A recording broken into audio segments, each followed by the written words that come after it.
encanta, mis hermanos, por varias razones. Una de esas, hoy mi mamá la expresaba, pues cumpleaños mi hermana también, la más chiquita, mi hermano Hilario también, mi hermana la más chiquita, cumpleaños en octubre, al igual que la de usted. Son las hermanas chiquitas las que cumplen en octubre.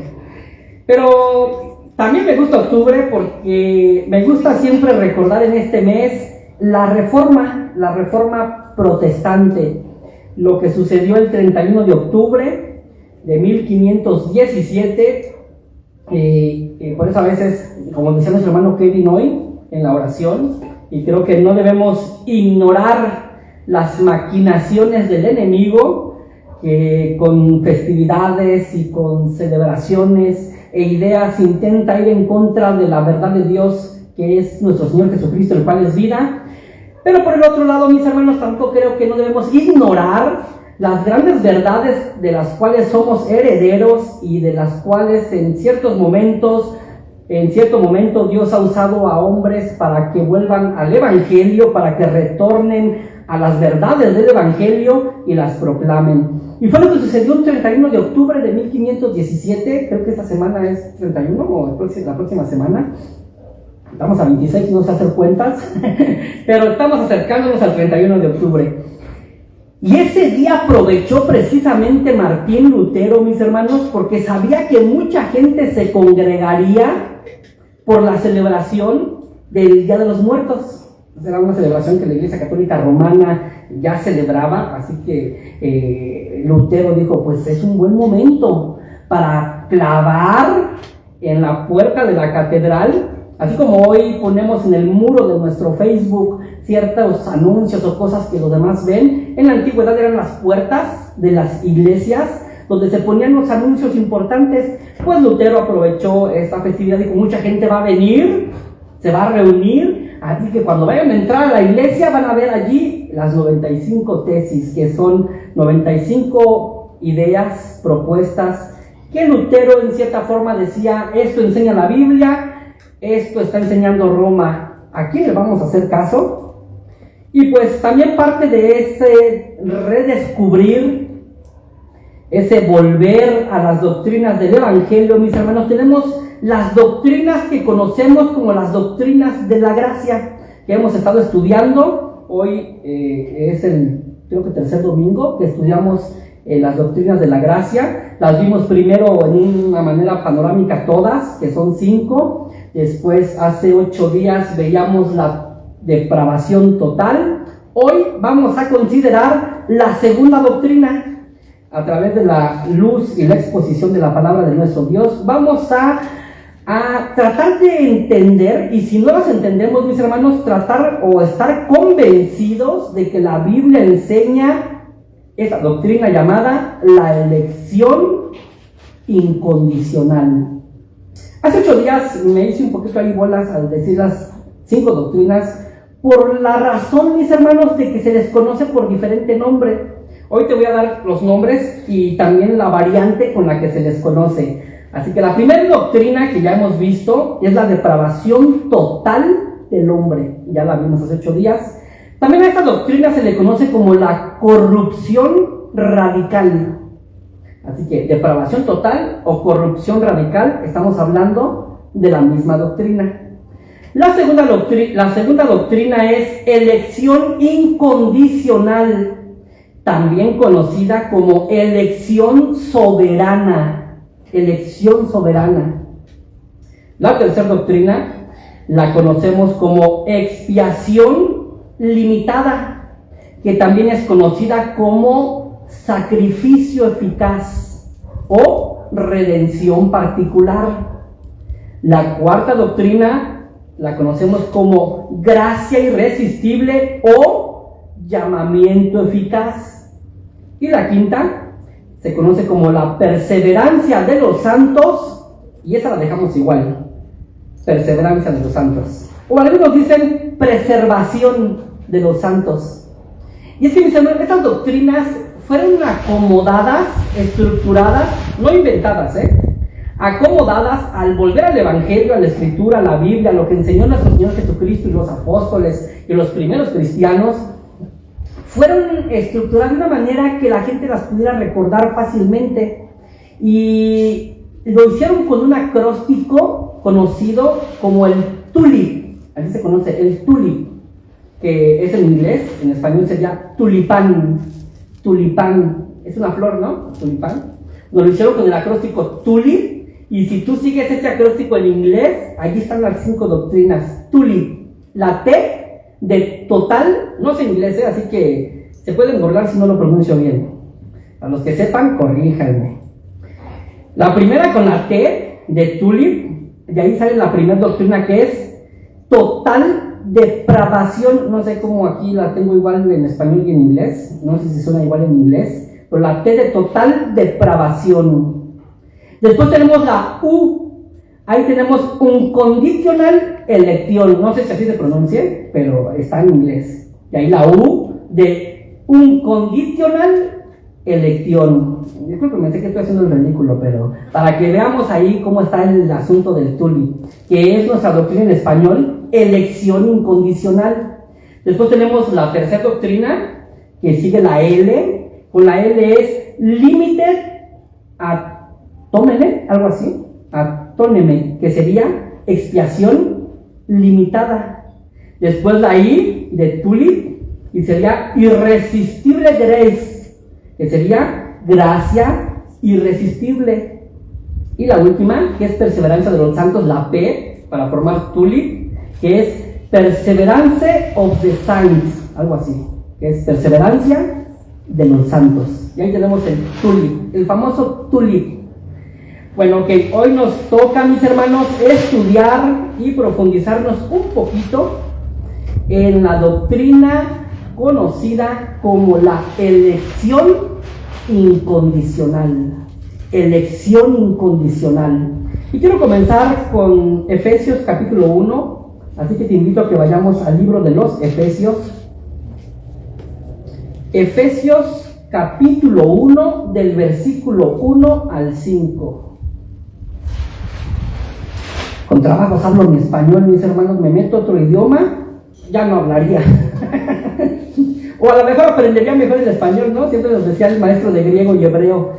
Miren, lo que sí estoy seguro es que al aprender o al tener sus clases de griego y hebreo, a lo mejor no van a aprender griego y hebreo, pero van a aprender un poco más de su español. Porque voy yo por, estos son sinónimos, estos son etcétera, etcétera. Y van a ir recordando, sí, eso me lo enseñaron en la primaria del español. Si algo estamos seguros al estudiar otro idioma es que aprendemos mejor nuestro propio idioma. Efesios capítulo 1, del versículo 1 al 5, vamos a leer. Efesios capítulo 1, del 1 al 5. Y dice así la palabra de nuestro Dios. Estoy en Filipenses. Efesios 1, del 1 al 5. Dice así la palabra de nuestro Dios. Pablo, apóstol de Jesucristo, por la voluntad de Dios, a los santos y fieles en Cristo Jesús que están en Éfeso. Bueno, ahora es para nosotros, mis hermanos, los que están en Jardines de Chalco. Gracia y paz a vosotros de Dios nuestro Padre y del Señor Jesucristo. Bendito sea el Dios y Padre de nuestro Señor Jesucristo, quien nos bendijo con toda bendición espiritual en los lugares celestiales en Cristo, según nos escogió en Él antes de la fundación del mundo, para que fuésemos santos y sin mancha delante de Él, en amor, habiéndonos predestinado para ser adoptados hijos suyos por medio de Jesucristo, según el puro afecto de su voluntad.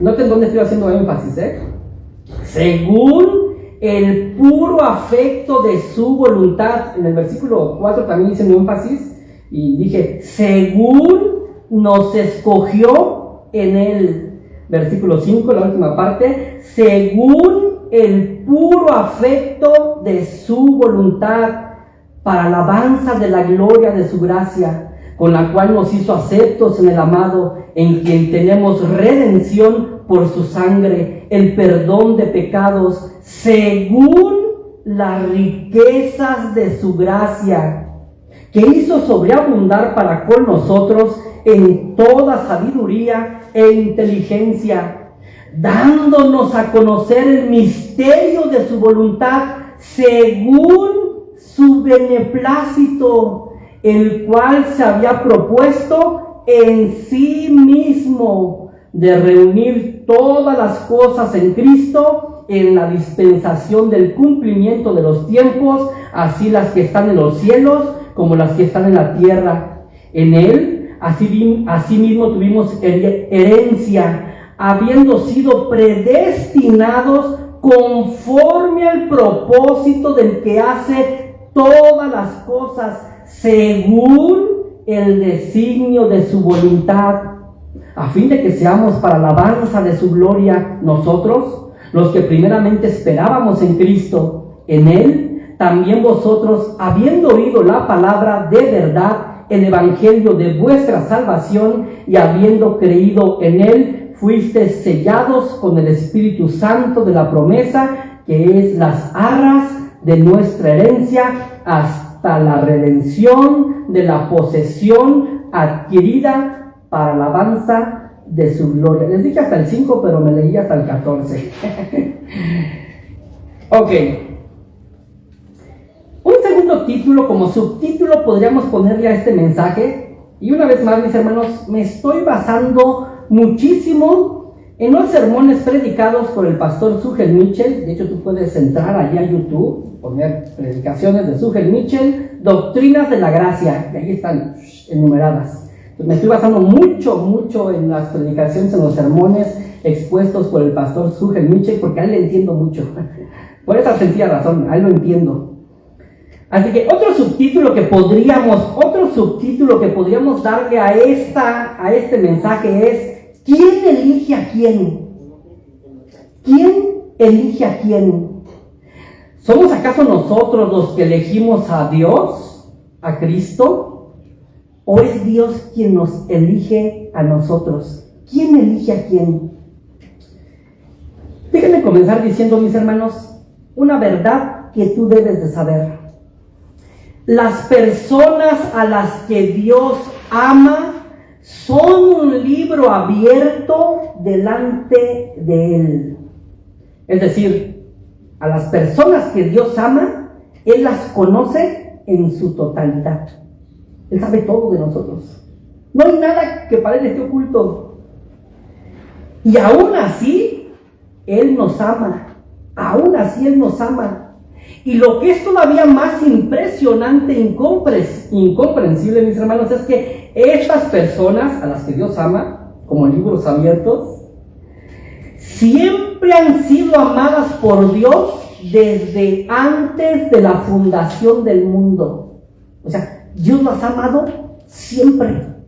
No hubo un momento en el que dijo Dios: voy a empezar a amarte. No, Dios te ha amado siempre, desde antes de la fundación del mundo. Siempre te ha amado. Y eres un libro abierto, conoce todo de ti. Y como hemos dicho, Dios nos ama no por lo que somos, sino a pesar de lo que somos. Y basados en esta enseñanza, mis hermanos, basados en esta verdad que les he declarado y que la enseña la Escritura, es que debemos entender esa doctrina de la elección incondicional de nuestro Dios. Hay mucha gente, mis hermanos, que puede decir y presumir de amar a la humanidad. ¿Has conocido a alguien que diga: yo amo a la humanidad? Pero aunque parezca contradictorio, estas personas, muchas de estas personas que dicen amar a la humanidad, en realidad no aman a seres humanos específicos. No, aman a la humanidad en general, pero no aman a las personas en específico. Por ejemplo, hay quienes se entregan a grandes causas para amar a la humanidad y dicen: es que eres un humanista, ama a la humanidad. Y han entregado, un ejemplo quizás, millones para ayudar a mucha gente que no conoce, no las conoce. Entonces dice: yo amo a la humanidad. Pero me pregunto, ¿y amarás a los que conoces? Es decir, a tu esposa, a tus hijos, a tu vecino, a tu jefe, a tus compañeros de trabajo, a tu vecino. Eso es amar personalmente, eso es amar específicamente. No, amar en el sentido general, creo que cualquiera, ¿no? Yo amo a la humanidad, pero a mi papá y a mi mamá no los soporto. Yo amo a la humanidad, soy un humanitario, pero a mi vecino, no lo puedo ni ver. ¿Has conocido gente así?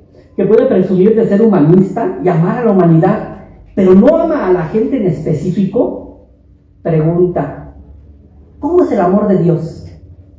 ¿Dios amará a la humanidad en general o amará a personas específicas? ¿Cómo es el amor de Dios? La doctrina de la elección incondicional nos enseña que el amor de Dios no es, ay, Dios ama a la humanidad en general. No, Dios ama a personas específicas. Te amó a ti, me amó a mí. En la cruz del Calvario, nuestro Señor, al estar muriendo, no estaba diciendo, muero por todo el mundo, no sé quiénes son ni cómo serán, pero muero por todos. No, eso es fácil. Eso es fácil. Entregarse por causas con la frase y el lema, amo a la humanidad. Pero morir por personas específicas con nombre y apellido, eso es difícil. Pregúntale a tu papá, ¿qué difícil es amar a tu mamá? Ay, papá, ¿es fácil amar a mi mamá? Ay, viejo, no me preguntes eso. Oye, mamá, ¿es fácil amar a mi papá? Ay, me lo preguntes. Eso es lo difícil, amar a personas específicas, con nombre y apellido. El amor de Dios es así, específico. Ama a personas específicas, con nombre y apellido. Y las tiene como libro abierto, conoce todo de ellas. Todo de ellas. Mis hermanos, son esas personas a las que amamos específicamente, las que nos causan molestias, las que nos ofenden, son ellas con las que tenemos malos entendidos, son ellas a las que nos cuesta servir, cuando muchas veces no tenemos el deseo de hacerlo, o no, o eso solo me pasa a mí. O sea, son con los que convives diariamente, les ves la cara, les conoces, sabes sus imperfecciones, sabes sus errores, sabes sus virtudes, y dices, qué difícil es amar. Pero cuando vemos a las demás gente decimos, ay, pobre gente, si yo pudiera. Ese es un amor general, ese es el humanismo. Pero amar a personas específicas, como a tu padre, a tu madre, a tu esposa, a tus hijos, a tus hermanos, a tu vecino, a tu jefe, eso es lo difícil. Ese es el amor de Dios. Dios amó de una manera específica, no en general, y salves el que pueda. No, Él estaba muriendo por gente que Él conocía, que las tenía, y como libro abierto, conocía todas sus imperfecciones, y decidió amarlas. Esto es lo que nos enseña la doctrina de la elección incondicional. Creo que desde aquí, mis hermanos, podemos ir entendiendo de qué trata esta doctrina y cómo profundizar en ella nos hace más que rechazarla, abrazarla y admirarla. O sea, Dios me eligió cuando conocía todo de mí. Para eso, mis hermanos, para eso yo quiero primero contrastar las dos corrientes del cristianismo que existen. Aunque digas no pertenecer a una, tú perteneces a una de estas dos corrientes. Aunque, no, hermano, yo no pertenezco a ninguna de esas, tú perteneces a una de estas dos corrientes. Es lo que a lo mejor o no lo sabes o quieres negarlo, pero tú perteneces a una de estas dos corrientes. Por un lado tenemos el arminianismo, ahí se le conoce como el arminianismo. Decía, hermano, que son doctrinas y son difíciles de compartir, y más en predicación. Por un lado tenemos el arminianismo. ¿Por qué se llama el arminianismo? Porque un teólogo alemán y pastor llamado Jacobo Arminio, y allí el arminianismo, que fue un pastor y teólogo holandés, allá por el 1560 al 1609 que vivió, fue un pastor que enseñó que la elección de Dios, y es que déjame aquí antes de hablar de esto, dejar algo bien claro. Todos los cristianos, mis hermanos, todos, no importa si seas arminiano y la otra corriente es reformado, no importa si seas arminiano o reformado, todos los cristianos protestantes, todos los cristianos creen y dicen, sí, la Biblia enseña que Dios eligió a unos para salvación. Eso nadie lo puede negar, ni los arminianos ni los reformados. O sea, ese no es el debate. El debate no es si Dios eligió, porque la Biblia enseña claramente en muchos pasajes que Dios eligió a unos para salvación y a otros les siguió seguir su camino rumbo a la condenación. Pero aquí vienen las grandes diferencias y los debates entre estas dos líneas, el arminianismo y los reformados. Jacobo Arminio enseñó que la elección de Dios se basa en el previo conocimiento que Él tiene de todas las cosas. Y como Dios lo sabe todo, pues Él sabía de antemano quiénes iban a creer en Él. Y en ese sentido, sabiendo esto, ¿qué hizo Dios? Eligió. Digo, yo sé que Dianita, allá por el año tal, ella va a decidir creer en mí, así que la elijo para salvación. O sea, los arminianos dicen, Dios para elegir puso la base de su elección estaba en su preconocimiento. Dios, que sabe todas las cosas, sabía quiénes lo iban a aceptar y quiénes lo iban a rechazar. Así que a los que Él sabía que lo iban a aceptar, ¿qué hizo? Los eligió. Pero si no, a ver, entonces la elección no fue de Dios. Entonces la elección fue nuestra y no fue de Dios. Es que esto quiere decir, mis hermanos, según la postura de Jacobo Arminio, y vuelvo a repetir, aunque digamos, yo no pertenezco a ninguna de estas dos, perteneces, mi hermano. O sea, perteneces a una de estas dos líneas, o eres arminiano o eres reformado. Y es que lo que quiere decir esta declaración o esta enseñanza de Arminio de que Dios eligió según su preconocimiento, Él ya sabía quiénes iban a creer en Él y a estos escogió. Siguiendo esta línea, entonces, no es Dios quien elige, sino el hombre. No es Dios, sino el hombre.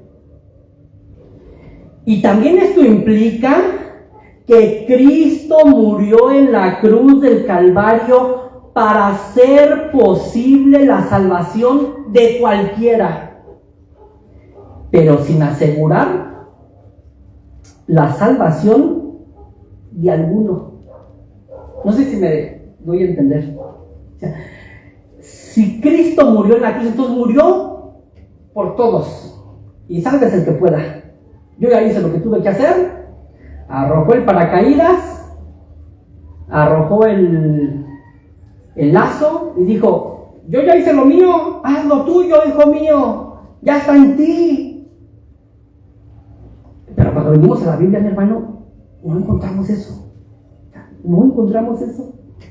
Entonces Cristo murió en la cruz del Calvario para hacer posible la salvación de cualquiera, pero sin asegurar la salvación del mundo. Es decir, Cristo murió por todos, sin mirar caras, ni nombres, ni apellidos, pero murió en la cruz. Murió por personas impersonales, porque no estaba mirando a alguien en específico, simplemente yo muero, pago por el pecado de aquellos que elijan creer en mí. En otras palabras, mis hermanos, los arminianos nos dicen que la obra redentora de Cristo no tenía la intención de salvar eficazmente a nadie, sino más bien hacer que la salvación estuviera disponible para todos. Para todos. Cristo murió por la humanidad en general, pero no por ningún hombre en particular. O sea, tú no podrías decir, Cristo murió por mí. No, espérate, no. Cristo no murió por ti, murió por todos. no murió por ti. O sea, no te lo apropies. Y eso me hace decir, pues entonces no soy especial para Dios. O sea, soy parte del montón, ¿no? Murió por todos. Y pues si yo creo, pues bien. Y si no, pues ya es cosa mía. Hermanos, esta doctrina, la doctrina arminiana, por tanto enseña que Dios ama a la humanidad en general, pero sin amar lo suficiente a ninguna persona en particular como para asegurar que esa persona sea salva. A través de la muerte, de su muerte, Cristo no está asegurando la salvación de nadie. Yo muero por el que quiera. Esa es la postura arminiana. Cristo murió en la cruz por los que quieran ser salvos. Pero nosotros, mis hermanos, y creo yo que la Biblia enseña, las Escrituras enseñan que nuestro Señor Jesús murió para asegurar la salvación de gente en específico. Murió por personas en específico, como les decía al inicio, con nombre y apellido. Nuestro Dios no es un humanitario que llama a todos y pues mando esta ayuda, no sé cómo les va a llegar, pero aquí está mi amor. No, Él se aseguró y dijo, yo voy a ir hasta su casa y le voy a entregar esta ayuda, y entonces podrá decir, fulano de tal me ayudó. Tú no podrías presumir, mi hermano, si el gobierno manda una ayuda a nuestra colonia tan necesitada. Tú no podrías asegurar y decir, ay, el presidente dice cómo me mandó ayuda a mí. Yo te diría, hermano, no te la mandó a ti, o sea, a ti ni te conoce, la mandó en general. Estabas incluida tú, pues aquí vives. O sea, eso sí es el arminianismo. Dios murió por todos. Pero la Biblia, mis hermanos, cuando habla de la muerte de Cristo, Él en la cruz estaba pensando en ti, con tu nombre y con tu apellido. Entonces, estoy muriendo por tanto, mis hermanos, si de toda la humanidad Dios solo hubiera querido salvarte a ti, ¿sabes qué hubiera hecho Jesús? Hubiera muerto por ti, solo por ti, y pensando en ti en la cruz. Pero el arminianismo no puede decir esto. No, Cristo murió por todos en general. Ya es cosa tuya, si tú quieres. Ahora pasemos a ver la postura reformada, que creo yo en lo personal que es la postura bíblica. La doctrina reformada, mis hermanos y hermanas, nos enseña que en la elección es Dios quien elige, no nosotros. Por eso es elección, por eso la doctrina de la elección, porque es Dios quien elige. Y es incondicional porque no hay un requisito que Dios vio en ti. No hay que, a ver, yo voy a salvar a Flor de Tal porque veo que él pues no es tan pecador como los demás. Pues se esfuerza un poco, pues lo voy a salvar porque he visto esto en él. Mi hermano, si Dios vio algo en nosotros, bien dice algún escritor cristiano, si en algo cooperamos con respecto a nuestra salvación, ¿sabes en qué fue, mi hermano? En nuestro pecado. Fue lo único que cooperamos. O sea, Señor, yo peco y tú me salvas. Es lo único en lo que cooperamos para nuestra salvación, en nuestro pecado. Y cuando somos conscientes de ese pecado, entonces corremos a Cristo. Decimos, Señor, sálvame, de lo contrario estoy perdido. En lo único, si es que cooperamos en algo en nuestra salvación, en lo único que cooperamos es en nuestro pecado. Este amor, mis hermanos, no está condicionado. Y es que el amor de Dios, mis hermanos, no es un amor condicionado, ¿eh? De hecho, ¿sí recuerdas cómo se llama el amor de Dios en griego? Es muy conocido. Ágape. El amor ágape. Decimos, el amor ágape es el amor de Dios. ¿Qué queremos dar a entender con el amor ágape? Que es un amor, ¿qué? Sin condición. Porque si hay condición ya no es amor, es un negocio, ¿no? Si yo digo, te voy a amar, pero si ya hay un sí de por medio, no es amor, es un negocio. O sea, yo voy a dar algo a cambio y tú me vas a dar ese amor. O decimos, te amo porque... Entonces tampoco ya no es amor incondicional. Tiene una razón que viste en mí para amarme. Pero si decimos, te amo y punto, ¿no? De hecho, recuerdo cuando con los jóvenes, a veces teniendo pláticas, y cuando uno está escogiendo a su pareja con quién casarse, intentamos ver esto, ¿no? Decir, a ver, ¿cómo estoy amando a mi novia, a la que quiero como esposa? ¿Con condición o sin condición? Les digo, te amo si dejas esto, si dejas aquello, si aquí, si allá. Entonces sí me caso contigo, ¿eh? No, pues es que ya no es amor, o sea, ya este es un negocio. O te amo porque eres bien bonita, porque me gusta cómo hablas, porque me gusta lo que siento cuando estoy contigo. Entonces tampoco ya no es amor. Ya es otra cosa, pero ya no es amor. Si tiene un sí, tiene un porqué, ya no es amor. Bueno, el amor de Dios, el amor ágape, mis hermanos, es un amor y punto. Te amo sin condición. O sea, no es porque vi algo en ti, que dije, ay, esto me despertó en mí el amor por ti. O te amo, pero si dejan de hacer esto, si dejan de hacer aquello. Por eso decíamos, mis hermanos, al inicio, que a los que Dios ama, los ama desde la eternidad. Desde la eternidad. Claro que esto no entra en nuestro entendimiento, que es finito. Estamos limitados a la finitud, a lo temporal. Existimos, nacemos, nos reproducimos y morimos, y ese es nuestro tiempo, ese es nuestro contexto. Dios, que es eterno, nos ha amado por la eternidad. Todavía no nacíamos y ya nos amaba.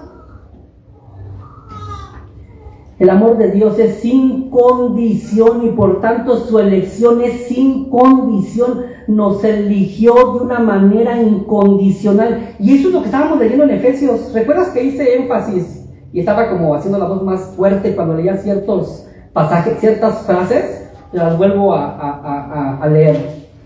Según, dice Efesios 1:5, según nos escogió en Él. ¿Dónde estuvo eso que lo motivó para escogernos? ¿En nosotros?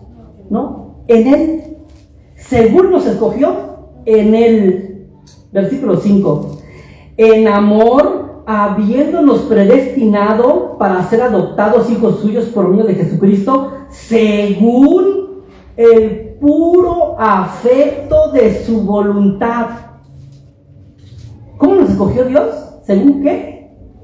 El puro afecto de su voluntad. Y cuando daba estas doctrinas de una manera resumida, las 5 puntas, les decía, cuando decimos que algo es puro, mis hermanos, si yo trajera aquí un agua de la marca que sea y les dijera, esta agua es pura y tiene el 1% de Coca-Cola, ¿es pura entonces? Ya no es pura. No, ya tiene el 1% de otra sustancia. Ay, esta agua es pura, pero solo tiene el 0.05 de tal sustancia. ¿Es pura? Entonces ya no es pura. Ya no es pura. ¿Cómo dice el apóstol Pablo que nos eligió según qué? El puro afecto de su voluntad. O sea, todo fue por decisión de Él. No hubo mezcla entre lo que yo quiero y si tú quieres. O sea, no hubo mezcla. Es por el puro afecto de su voluntad.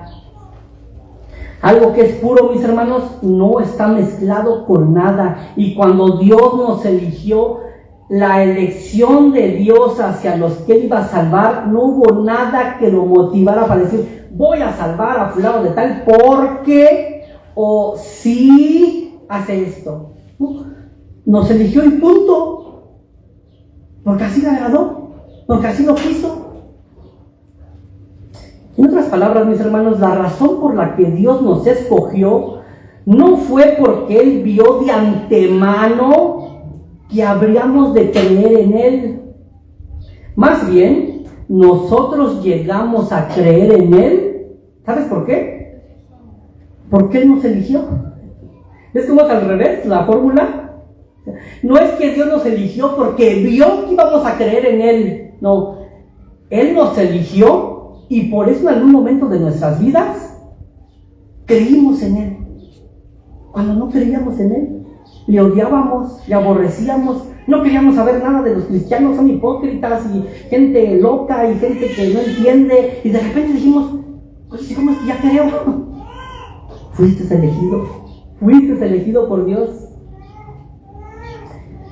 Romanos 8:29, te voy a leer Romanos 8:29. No voy a ir, te voy a pedir, si quieres búscalo, pero te lo voy a leer porque si no me voy a alargar muchísimo y no es mi intención. Dice Romanos 8:29 y 30, porque a los que antes conoció, también los predestinó para que fuesen hechos conforme a la imagen de su Hijo, para que Él sea el primogénito entre muchos hermanos. Y a los que predestinó, a estos también llamó, y a los que llamó, a estos también justificó, y a los que justificó, a estos también glorificó. Este pasaje, mis hermanos, de este pasaje sale lo que conocemos como el Ordo Salutis en latín, que sería el orden de la salvación. O sea, hay un orden de la salvación. ¿Cómo es que Dios obró en nosotros la salvación? Romanos capítulo 8, versículo 29. A los que antes conoció, también predestinó. A los que predestinó, a estos, después que dice, llamó. A los que llamó, justificó. A los que justificó, glorificó. Son los pasos de la salvación, del Ordo Salutis. Y puedes decir, ahí está, hermano, te acabas de contradecir tú mismo. Ahí dice que a los que antes conoció. Pero mis queridos hermanos, el tipo de conocimiento que aquí el apóstol Pablo nos está hablando no es un conocimiento intelectual de Dios.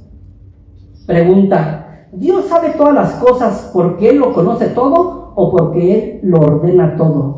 A ver, mis hermanos, ¿Dios sabe todas las cosas porque Él lo conoce todo o porque Él lo ordena todo? Si creemos en la soberanía de Dios, decimos porque Él ordena todo. O sea, todo lo que pasa es porque Dios sí lo ordenó. Entonces, el tipo de conocimiento que Pablo nos dice aquí en Romanos, que Dios, que fue el primer paso de Dios, a los que antes conoció, este conocimiento no es un conocimiento intelectual. A ver, como yo soy Dios, yo estoy viendo el futuro. No, eso Dios es un adivino. Y Dios no es un adivino. A ver, Gabriel, saca la esfera mágica, vamos a ver. Y como tengo poder, estoy viendo en un futuro que fulano de tal va a creer en mí. Entonces lo vamos a elegir. No, Dios no es un adivino para saber el futuro. ¿Sabes por qué Él sabe el futuro? Porque Él lo crea. Él ordena el futuro. Todo lo que pasa, mis hermanos, es porque Dios así lo ordena. Lo sé, eso choca con nuestra mente. Se funde en nuestro foquito de 1.5 volts. Como quererlo conectar a la luz de 120 y ya no entendí, hermano, ya no entendí. El conocimiento del que Pablo nos está hablando aquí, mis hermanos, dice Génesis, nos vamos a ir por causa del tiempo, dice, y Adán conoció a su mujer y tuvieron un hijo y le llamaron Caín. ¿Quiere decir que Adán no conocía a Eva? No, sí la conocía, o sea, ya sabía que se llamaba Eva y que Dios la había creado, que la sacó de sus costillas, convivieron mucho tiempo. Esa palabra conocer tiene la idea de intimidad. O por ejemplo, en el libro de Amós, el profeta Amós, capítulo 3, versículo 2, Dios le dice a su pueblo, a vosotros solamente he conocido de todas las familias de la tierra. Quiere decir que Dios no conocía a los mayas que estaban por acá, a los egipcios que estaban... O sea, Dios no sabía de ellos. ¿Eso quiere decir el profeta? No. Al conocimiento que se refiere aquí, mis hermanos, es a esa intimidad, es a ese amor especial que Dios decidió tener por los que Él eligió. Eso es conocer. Aquí volvemos a Romanos 8, 29 y 30. Porque a los que antes conoció, no intelectualmente, sino íntimamente, dijo, yo los voy a amar de una manera especial. Y por eso los voy a elegir. Es aquí nuestra palabra conocer. En griego es esa idea de intimidad, de intimidad. Mis hermanos, yo podría decir que amo a todas mis hermanas aquí presentes como amo a mi esposa. No, eso sería algo perverso y pecaminoso. ¿Cómo amo a mi esposa? De una manera especial. O sea, yo la conozco a ella de una manera especial. Tengo una intimidad con ella de una manera especial. Es lo que Dios está diciendo aquí, que a los que Dios conoció, a los que Él dijo, te voy a amar a ti de una manera especial. Ese es el conocimiento en Dios. No es que Dios sepa porque Él es un adivino, un brujo, un psíquico que ve el futuro, no, sino que Dios lo conoce todo porque Él lo ordena todo. Mi hermano, la historia, ¿sabes de quién es la historia?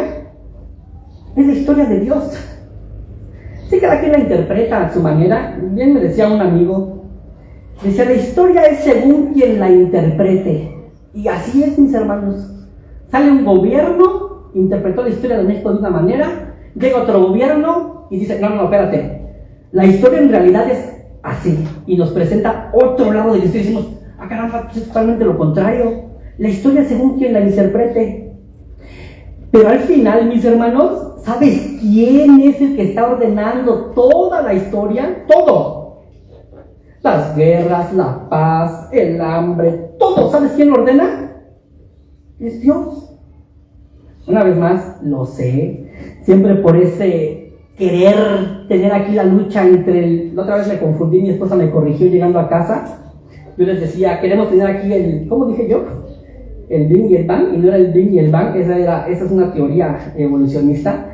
Más bien es el ¿qué? El Yin y el Yang. Yo dije aquí el Bing y el Bang. Corrijo y me equivoqué. Y mi esposa llegando a casa me dijo, oye, cuando dijiste esto, no es eso, el Bing y el Bang es otra cosa. Ay, sí es cierto. Le dije, pues gracias por corregirme. Por tener esa idea del Yin y el Yang, o sea, la lucha entre el bien y el mal, tener un protagonista y un antagonista.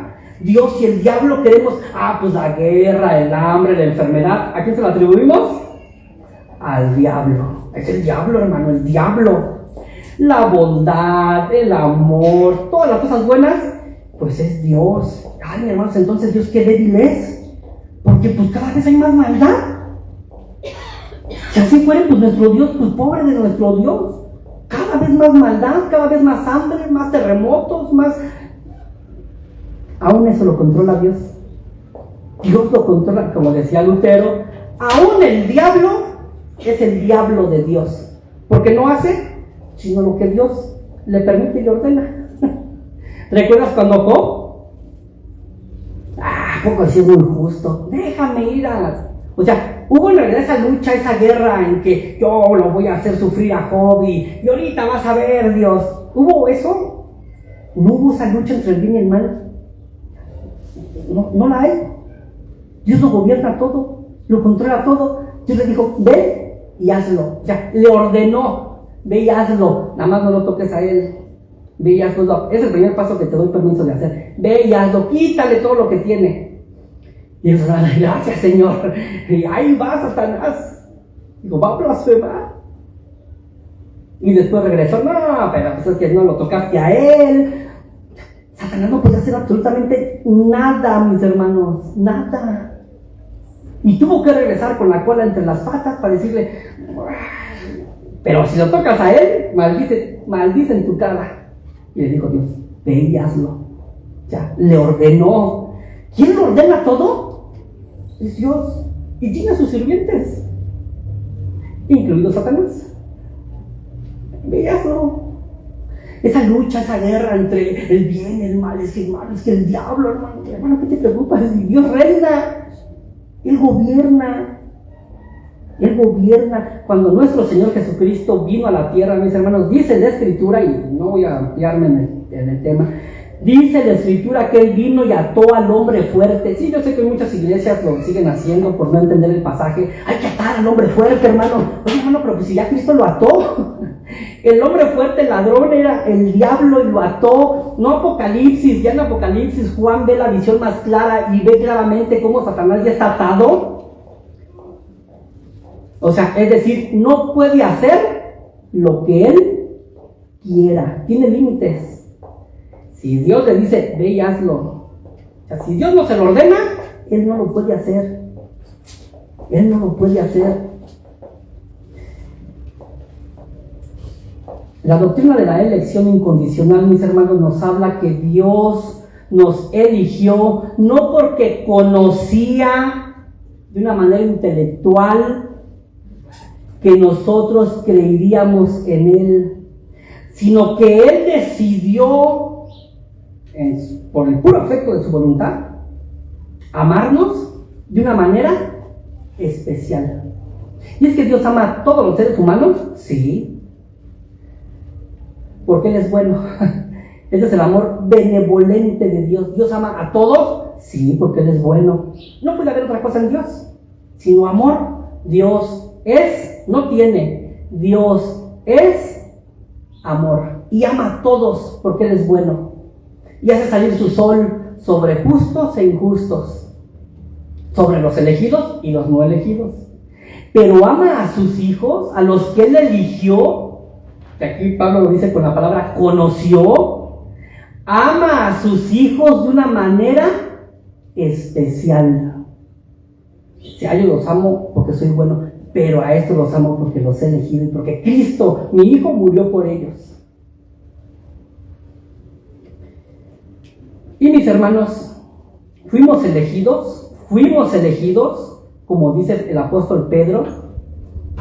Fuimos elegidos para obedecer y para ser rociados con la sangre de Jesucristo. En 1 de Pedro capítulo 1 versículo 2 dice el apóstol Pedro que fuimos elegidos según la presciencia de Dios. Una vez más esta palabrita, conocer, el conocimiento antes de la presciencia. Es decir, Dios nos quiso amar de una manera especial. Dios nos amó de una manera íntima, así como Adán conoció a su mujer, y así como Amós el profeta dijo que Dios amó al pueblo de Israel y lo conoció a él, y no a todas las demás familias de la tierra. Así Dios nos amó, pero nos amó, mis hermanos, dice Pedro, para obedecer.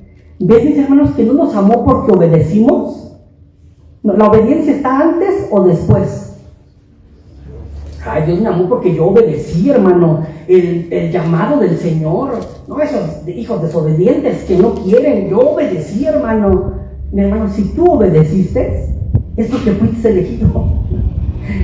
Es porque fuiste elegido. Pero déjenme avanzar a otro punto más. Esta doctrina, mis hermanos, ¿presentará un problema con la justicia de Dios? O sea, ¿tiene el hombre el derecho de acusar a Dios de ser injusto por elegir a unos y no elegir a otros? Porque esto enseña la doctrina que estamos viendo, que Dios eligió a unos y a otros no los eligió. Ay, hermano, eso es injusto. O sea, ¿y por qué Dios nada más eligió a unos? ¿Y por qué a otros no? Pues eso es lo que el apóstol Pablo nos intenta responder en el libro de Romanos capítulo 9, al que vamos a ir rápidamente, así por algunos versículos. Y es que, mis hermanos, yo solamente quiero despertar tu curiosidad y tu hambre por estudiar más esta doctrina, porque no te la puedo explicar aquí toda. Es más, ni tengo a veces las palabras. Romanos capítulo 9, vamos a Romanos rápidamente capítulo 9. Aquí el apóstol Pablo intenta responder a esta cuestión. ¿Acaso es Dios injusto por elegir a unos y a otros no? Vamos a Romanos capítulo 9, a ver cómo responde el apóstol Pablo a esta cuestión. Y en primer lugar, Pablo nos va a hablar del pueblo de Israel. Y déjame leerte algunos versículos así rápidamente, y después a lo mejor iré haciendo algunos comentarios de estos. Dice el versículo 6 de Romanos 9: no que la palabra de Dios haya fallado, porque no todos los que descienden de Israel son israelitas, ni por ser descendientes de Abraham son todos hijos, sino en Isaac te será llamada descendencia. Esto es, no los que son hijos según la carne no los que son hijos según la carne son los hijos de Dios, sino los que son hijos según la promesa, son contados como descendientes. Y vengamos al versículo 11. Pues aún no habían nacido, que aquí está hablando del nacimiento de los dos hijos de Jacob, pues aún no habían nacido ni habían hecho aún ni bien ni mal, para que el propósito de Dios conforme a la elección permaneciese, no por las obras. Fíjate lo que está diciendo el apóstol Pablo, que la elección de Dios no es por las obras, sino por su llamamiento, sino por el que llama. O sea, el propósito de la elección estuvo en Dios, no en nosotros. Y se le dijo, el mayor servirá al menor, como está escrito, a Jacob amé, mas a Esaú aborrecí. Esto lo dijo Dios. ¿Qué pues diremos?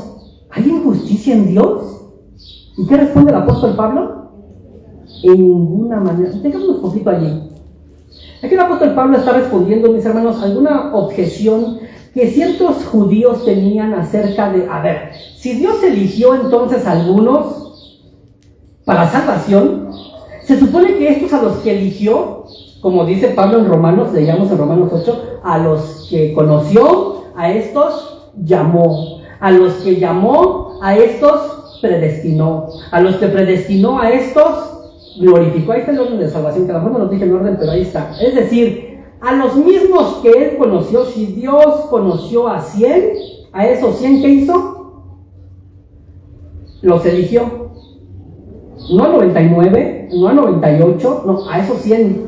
Y a los que eligió, a esos mismos 100, predestinó. Y de esos que predestinó, a esos mismos 100, glorificó. O sea, ¿quién se perdió de esos? ¿Quién escogió? Ninguno. No se perdió ninguno. De los que él eligió, no se perdió ninguno. Y dicen los judíos, ay, entonces, ¿qué me dices de los judíos que fueron incrédulos y que se condenaron y que se perdieron? Y entonces, ¿qué con ellos? ¿Ves cómo no es tanto que Dios elija, sino que uno elige? Y entonces Pablo les dice, lo que ustedes ignoran es que la elección de Dios no consiste en la carne. No todos los que son descendientes de Abraham son judíos. No todos los que son descendientes de Abraham son realmente hijos de Dios.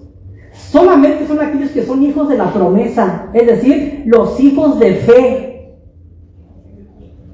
De todo el pueblo de Israel, el pueblo de Israel tuvo muchos beneficios, a la fecha tiene muchos beneficios de parte de Dios, pero no todos son hijos de Dios ni son elegidos por Dios. Solo aquellos a los que Dios eligió. Es lo que Pablo está respondiendo aquí en Romanos capítulo 9.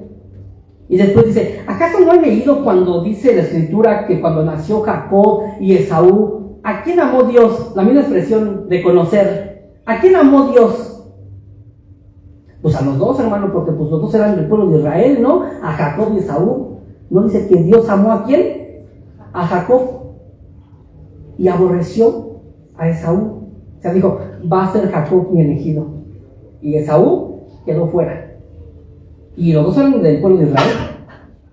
La elección no consistía en ser descendientes de Abraham, sino en a quien Dios quería elegir. Y eligió a Jacob, pero no a Esaú. Esto me recuerda, y lo dice Zucker Mitchell en su predicación, aquella anécdota que cuenta Spurgeon, que en cierta ocasión cuando él hablaba de este tema de que a Jacob Dios amó y aborreció a Esaú. Cuando acabó de predicar Spurgeon, bajó del púlpito y le dijo una señora ahí entre la gente, oiga, señor Spurgeon, no entiendo eso que usted acaba de compartir, eso de que Dios amó a Jacob y aborreció a Esaú, no lo entiendo. Y Spurgeon le dijo, pero señora, ¿qué parte no entiende? Pues eso de que aborreció a Jacob, de que amó a Jacob, pero que aborreció a Esaú. O sea, no entiendo por qué aborreció a Esaú, ¿por qué Dios aborreció a Esaú? Y Spurgeon le dijo, no señora, esa parte yo sí la entiendo. Yo sí entiendo por qué aborreció a Esaú. Pues solo estudia la vida de Esaú. Menospreció su primogenitura, menospreció tener la bendición de Dios. Estudia a Esaú y dirá, lo que yo no entiendo es por qué amo a Jacob. porque era un tramposo, porque le mintió a su padre, le mintió a su suegro, le mintió a su hermano. Yo no entiendo por qué amó a Jacob. Oiga, si usted dice que no entiende por qué Dios aborreció a Esaú, eso sí lo entiendo perfectamente. No entiendo por qué amó a Jacob, si no lo merecía. Y esa es la cuestión, mi hermano, de la elección. No es, ¿por qué Dios eligió a unos y a otros no? O sea, aquí la cuestión no es, la duda no es por qué no eligió a ellos, mi hermano. Aquí la cuestión es por qué me eligió a mí.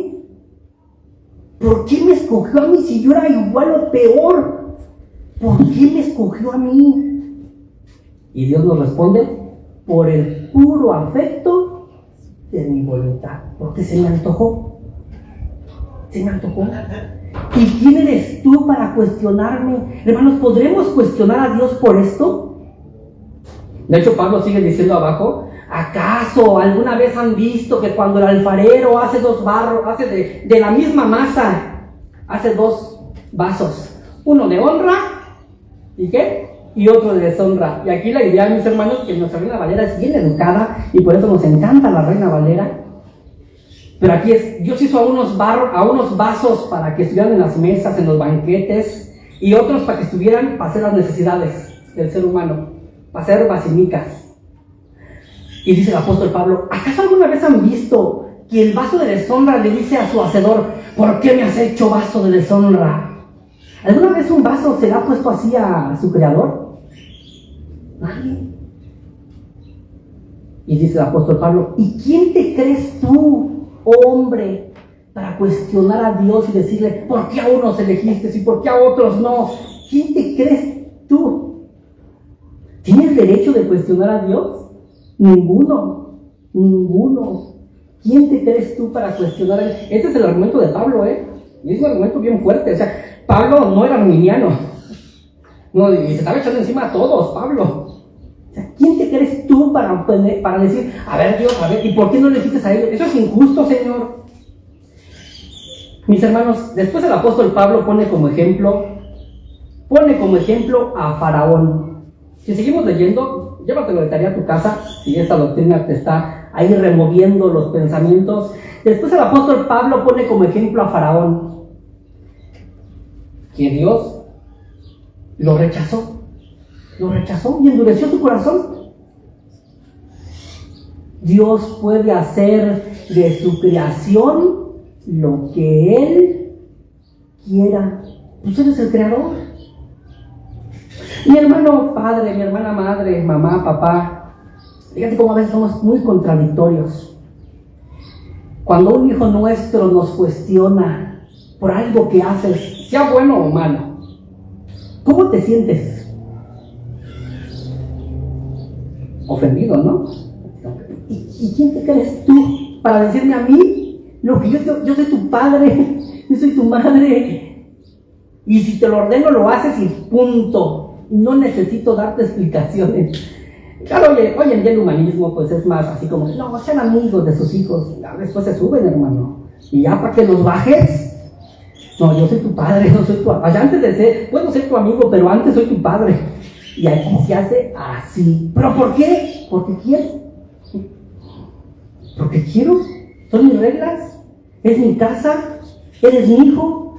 Ya cuando tengas edad y te quieres ir, toma tus propias decisiones. Pero mientras vivas bajo mi techo, se hace lo que yo digo. Y nos ofendemos cuando un hijo nos cuestiona, ¿no? Nos cuestiona. Yo desde que José Isaac está chiquito, ¿no? Y lo mando uno a hacer algo y hace su marido y dice, ¿qué chamaco mocoso? Escuirle 5 años y ya quieres hacer lo que quieres. Y mis hermanos, pero cuando se trata de nosotros y Dios, ¿por qué, Señor? ¿Por qué? ¿Qué nos va a decir Dios? Porque quiero. Y mientras vivas bajo mi mundo y bajo mi creación, aquí se hace lo que yo quiero y lo que yo ordeno. Y si no te gusta, pues búscate otro mundo, búscate otro universo, créalo tú mismo y ahora sí mándate tú solito. Pero aquí en mi casa se hace, que es el mundo y el universo, se hace lo que yo quiero. Y no hay quien me diga que no, ni hay quien me diga, ¿por qué lo haces? Mis hermanos, cuando conocemos la doctrina de la elección incondicional de Dios, que Dios nos eligió a pesar de conocernos, Él nos conoció y vio que éramos unos viles pecadores, que le aborrecíamos, que no queríamos nada de Él, que las cosas de Él se nos hacían aburridas, que preferíamos mil y otras cosas menos lo de la Biblia. De hecho, dice la Escritura en Efesios que éramos enemigos de Dios, y aún así, ¿sabes qué hizo Dios? Nos eligió y dijo, te voy a amar, pero soy tu enemigo, ¿qué me importa?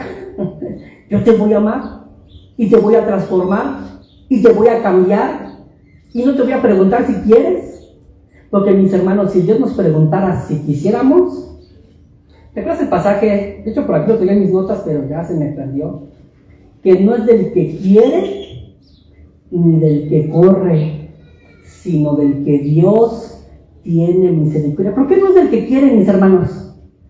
Porque nadie quiere. Nadie. Mi hermano sale afuera a invitar a la gente a venir aquí a escuchar la palabra de Dios. ¿Quieren? ¿Eso nos sorprende? No, yo tampoco quería. A mí también me llevan a fuerzas a la iglesia y nada más esperaban la oportunidad. Estoy hablando de mí, Nada más esperaban la oportunidad para salirme a jugar. Ya no me interesaba, yo lo que quería era divertirme. Y cuando veía que empezaba ya el, como le dicen en las iglesias pentecostales, el mover del espíritu, yo, patitas, ¿para qué las quiero? Ya ahí se van a tardar un buen rato. Vámonos para afuera. Y todas las chamacas estábamos afuera jugando. Lo que fuera, pero menos estar allí. Ya. Si Dios nos preguntara, oye, hijo mío, Isaac, ¿quieres ser salvo, mijo? Que si le respondiéramos, sí, Señor. Le dijéramos, no, es muy aburrido eso. No, yo no quiero. Pero dice Dios, no te voy a preguntar. Te voy a elegir por el puro afecto de mi voluntad. Por tanto, mis hermanos, nosotros podemos cantar y decir, como un himno antiguo dice, Él llevó mi pecado allí en la cruz. Pensando en mí y en ti, mi hermano, murió Jesús en la cruz. No estaba pensando en la humanidad en general, no, estaba pensando en ti, con nombre, apellido. Murió en la cruz por amor a ti, a ti. Termino, mis hermanos, y voy a aterrizar yo así, rápidamente dándote algunas. ¿Por qué es importante esta doctrina? ¿Por qué es importante esta doctrina? Esta doctrina es importante, mis hermanos. La doctrina de la elección incondicional es importante porque promueve la humildad en el cristiano y no el orgullo. ¿Tienes algo de qué enorgullecerte con respecto a tu salvación, mi hermano? ¿Puedes mirar por debajo del hombro al quien no es salvo? Es decir, pecadores, impíos, cabezas duras, duros de corazón. ¿Podemos hacer eso?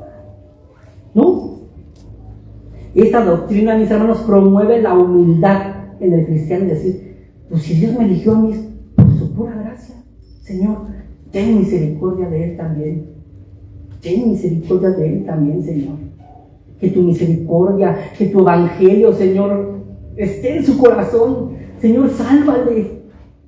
Y esta doctrina, mis hermanos, nos lleva a la humildad, no al orgullo, porque dicen los de la otra línea, que si te queda, entonces Dios me eligió, me siento el elegido de Dios. No es que me sienta el elegido de Dios. No, digo, Señor, ¿por qué me elegiste a mí? Si yo era peor, Señor, ¿por qué a mí? Esta doctrina, mis hermanos, promueve la humildad, no el orgullo. En segundo lugar, esta doctrina de la elección incondicional promueve la santidad, no lo contrario, mis hermanos. Mis hermanos, Dios te amó a pesar de lo que eras.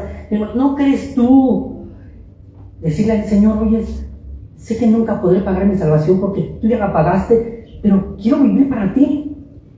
Señor, quiero vivir para ti. Quiero cada día ser mejor cristiano en agradecimiento, Señor, por lo que tú has hecho por mí. Esta doctrina, mis hermanos, promueve la santidad, el ser más parecidos a Cristo, el decir, Señor, ya no quiero cometer ese pecado, Señor, porque por ese pecado tú fuiste a la cruz y sufriste. Ya no quiero más ese pecado, Señor, en mi vida, ayúdame. Esta doctrina, más que decir, ay, como soy elegido, pues entonces hago y deshago. Como por ahí dice una frase que yo creo que sería bueno corregirla: salvo, siempre salvo. Pues soy salvo, pues siempre salvo, haga lo que haga, seré salvo. No, mi hermano, es que una persona salva no piensa así. Y si piensas así, quizás es porque no eres salvo. Un salvo dice, si soy salvo, debo de ser santo. Creo que deberíamos corregir la frase, en vez de decir salvo, siempre salvo, sería salvo, siempre santo. Estamos en búsqueda de la santidad, de ser más parecidos a Cristo. Esta doctrina de la elección condicional es importante porque promueve la santidad. En tercer lugar, esta doctrina de la elección incondicional promueve la seguridad de salvación, mis hermanos. ¿Por qué estamos seguros como cristianos de ser salvos? ¿Sabes por qué a veces tenemos tantas dudas de si seré salvo o no seré salvo? ¿Sabes por qué a veces tenemos tantas dudas? Porque estamos poniendo nuestra confianza en nosotros. Y cuando hacemos algo malo, ¿qué decimos? Yo creo que no soy salvo. Pero cuando ponemos toda nuestra confianza en la obra de Cristo y en su elección incondicional, decimos, yo soy salvo. Solo que tengo que luchar en contra de este sucio pecado. Y tengo que pedirle a Dios que me ayude a vencerlo y a ya no ofenderle y a ya no fallarle. Esta doctrina, mis hermanos, promueve la seguridad de la salvación. Nos da seguridad de salvación. Que si tú eres salvo, responder sí. Ay, ¿cómo estás tan seguro? Si ayer apenas te vi cómo estabas ahí de enojón y de... es lo que pasa, que yo no tengo mi confianza en mis obras.